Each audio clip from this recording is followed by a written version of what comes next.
Hey you. Yeah, you. Smile. Hi friend, you're listening to Marysaystosmile, the podcast I hope you get something out of. Whether it's a smile, laugh, or learning something about whatever it is we're talking about. Hi everyone, it's your girl Mary. If you follow the podcast, then you'll know that I've been doing a series called Your Happiness. I'm obsessed with how every person is different and therefore has different experiences, opinions, and thoughts in general.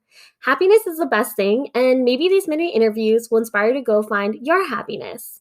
Here is Landon. Hello, Landon. Hello, Mary. Thanks for having me. I'm so excited that you're here. No, same. I'm so excited. Thank you. I need more guy friends. I'm always telling people, I need more guys on my podcast. Yes, representation, yo. Period. Period. Okay, so question number 1. What's the first thing that comes to your mind when someone asks, what makes you happy? Oh, wow. That can be such a loaded question because I think it's such a multifaceted answer because there's literal happiness, physical happiness, could be metaphorical or literal. But I think for me personally, I guess the broadest answer I can give is probably just anything theater related because anyone who knows me knows that I'm such a musical theater nerd. And I think no matter how stressful things are getting outside or how difficult things can be, as soon as I can turn on a musical playlist or some kind of musical thing or theater thing, that always takes the edge off and just makes me happy for even the most brief period of time. So probably theater stuff. Love that. Yes. Okay. Landon, who makes you happy? Genuinely happy? Ooh. This is going to sound like I'm sucking up to my workplace, but it's actually true. Okay. But so I work with students, of course, college students specifically, in the Division of Student Affairs at UH Hilo. And a lot of what I do is basically just kind of advising students that might be going through a hard time, whether it's academic, behavioral, if they have a roommate conflict or they're homesick or just kind of other things like that. For me, it's even though some of those conversations may be uncomfortable or kind of difficult, just in some instances, seeing the glow in their eyes and I realize that I helped them through something, that always just makes me feel so fulfilled inside, which is so interesting because I never thought that that was the career that I would ever wind up in. So it's kind of cool to feel that I'm in the right place at this time in my life. And yeah, even to when students are moving into college and just seeing the genuine excitement of them and their families. And then even to witnessing the tearful goodbyes before the parents fly home, even those sorts of things too, just make me feel really happy. So I guess just working with those types of people. Okay. Tell me about your happy place, either real life, fictional, or both. Ooh. I'm going to start off with fictional. Okay. And another nerdy part of me is I'm a lifelong Harry Potter fan. So anything Wizarding World of Harry Potter, definitely happy place. I remember I think I was probably in 4th grade when I got my first Xbox and all of my games was Harry Potter games. And I don't know, just feeling I was transported into that world, to just experience what I was seeing on the movies and in the books and stuff like that. Super good for childhood imagination. And then also too, even now that I'm 25, I feel there's still so many things coming out that still gives you that experience. Because there's that the Pokemon Go equivalent, Wizards Unite. Yes. As soon as that came out, I was going on 5-mile walks around Hilo just trying to find everything. And I do not walk or exercise, so that was something that got me out, which was cool. So yeah, that's one of my fictional happy places. And then I guess a literal happy place, going back to the theater nerd in me, just walking into a theater after a very long time, especially because of COVID, we haven't done any shows since 2019. Yeah. And then I think last week I went to the UH Hilo Theater for the first time to try on costumes for this summer thing that we're shooting. And when I walked through those doors, I was I'm home again. It just feels so cool. Listening to the drills on stage and then the footsteps in the hallway and then the smell of the building too. It's so nostalgic. Yes. Yeah, it was a really good reawakening for me. So, yeah. I also want to talk about nature too, because I think nature Yes. is important to Happy have a place. yes. So I guess like on Maui, where I'm from originally, Mm-hmm. one of the most sacred and most famous sites on Maui is the Iao Valley. And so like for me, I think that's somewhere like every school goes on field trips there like every year, like to do Okay. community service or to learn about the history and stuff like that. So like just listening to the rivers or like going on a tour through the Asian immigration gardens and the different houses and Ooh. stuff like that. Yeah, that's definitely another like super relaxing and peaceful experience for me too. Okay. What is a song that when you listen to, a smile creeps on your face no matter what? Ooh, that is a fantastic question. Especially since we just talked about your musical.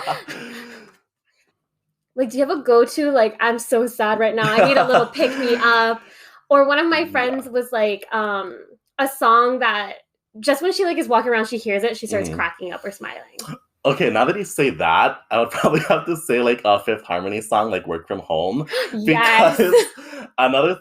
I'm just such a nerd, but I'm like a huge fan of Fifth Harmony. But I remember like even to this day, whenever like "Work from Home" comes on, I do Mhm. this thing where like I squeal this really high pitched thing, and everyone around me is just like, "I knew it! Like I knew he was gonna react like that," because everyone just kind of knows that I fangirl them so hard. Uh-huh.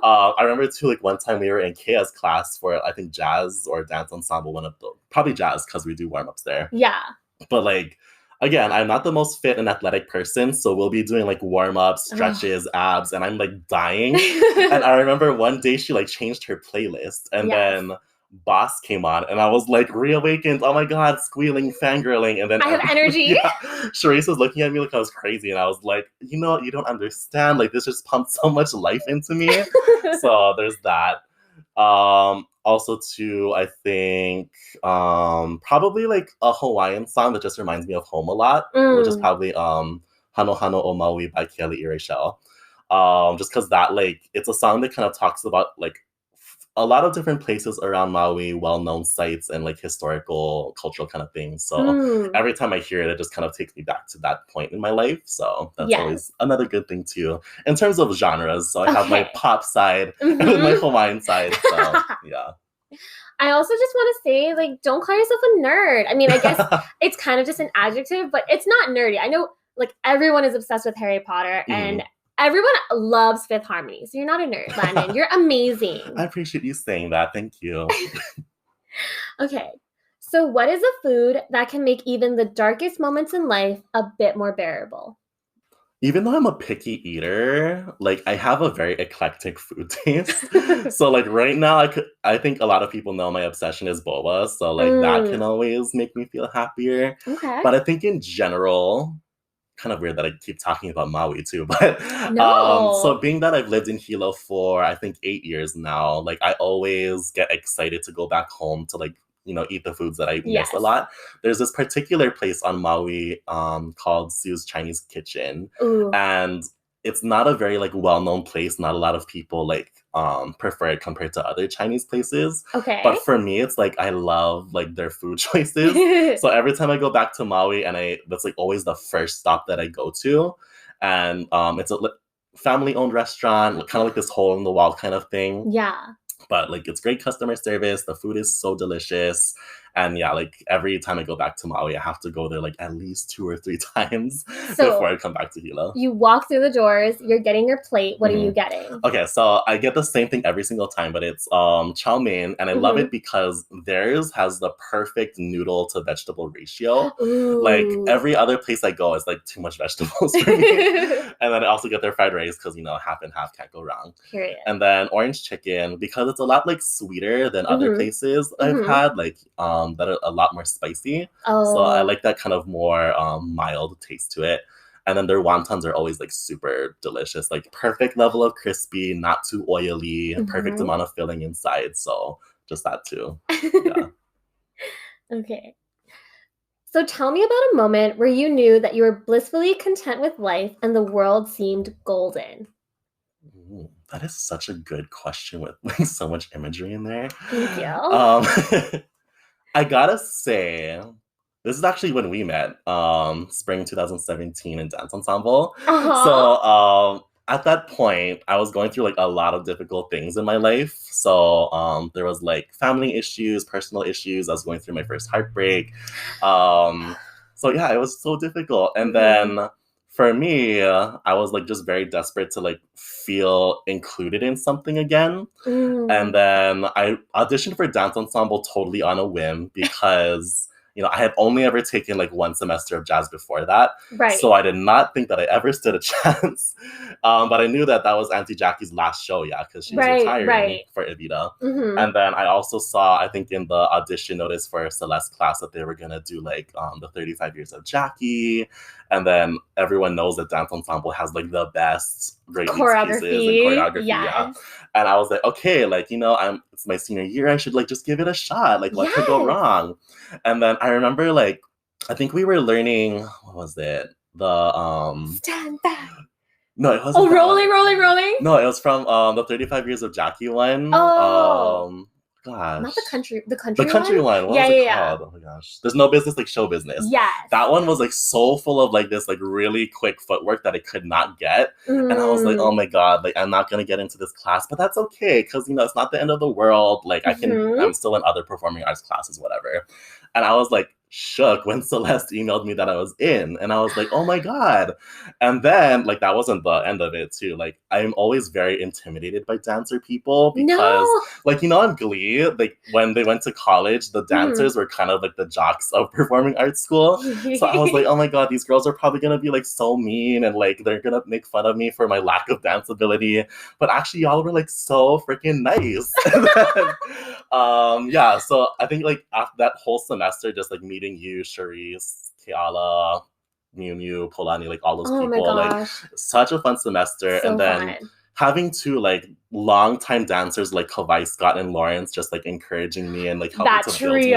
Yeah, it was amazing. So I definitely felt validated and encouraged and challenged in ways that I had never been before.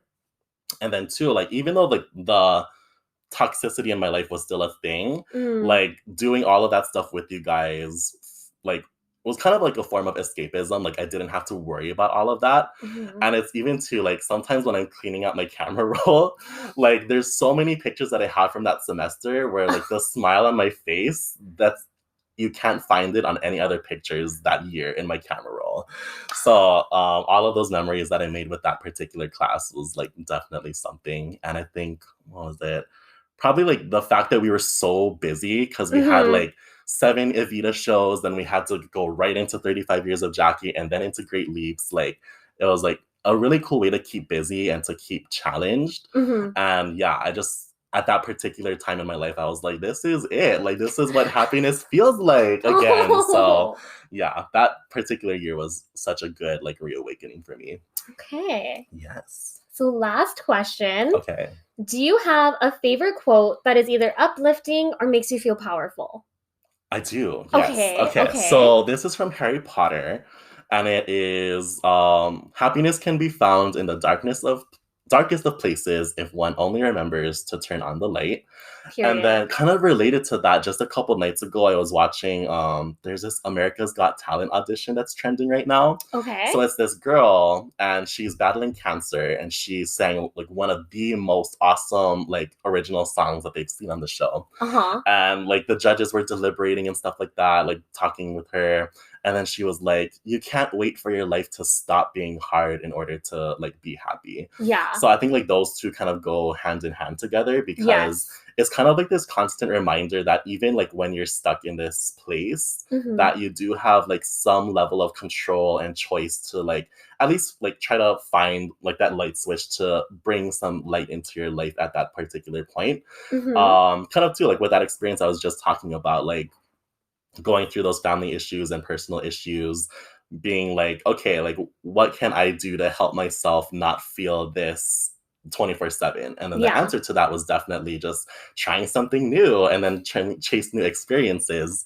So yeah, I think that's always like one of the biggest reminders, because I think I'm personally always used to have been one of those people that tried to wait till the darkness was over, but the darkness it's probably always going to be around in some shape or form, and there's going to be new darknesses coming in. So like no matter like at what phase of your life you're in, I think just kind of again taking the time to try chase some form of light to cast the glow on whatever's happening. Find your spotlight. Yes. Oh my god, that's such a good metaphor too. Yes. Yeah. Okay. Well, I love your answers. Oh my gosh. You. I don't know, your happiness one, I low-key wanted to cry a little bit. Like, Landon. Beautiful soul. Beautiful soul. Anyways, thank you for being here. Yeah, thank you for having me. So fun. All right. Hope you guys enjoyed. Bye. Bye. Hi there. That was an episode of Marysaystosmile. Please like, share, review, and subscribe. Basically, however you're listening to this podcast. Also, I've made an email for you guys to send questions or topics that you would like for me to discuss/talk about. It's going to be himarysaystosmile@gmail.com. One more time, himarysaystosmile@gmail.com. Anyways, I hope you have the most amazing day. Bye!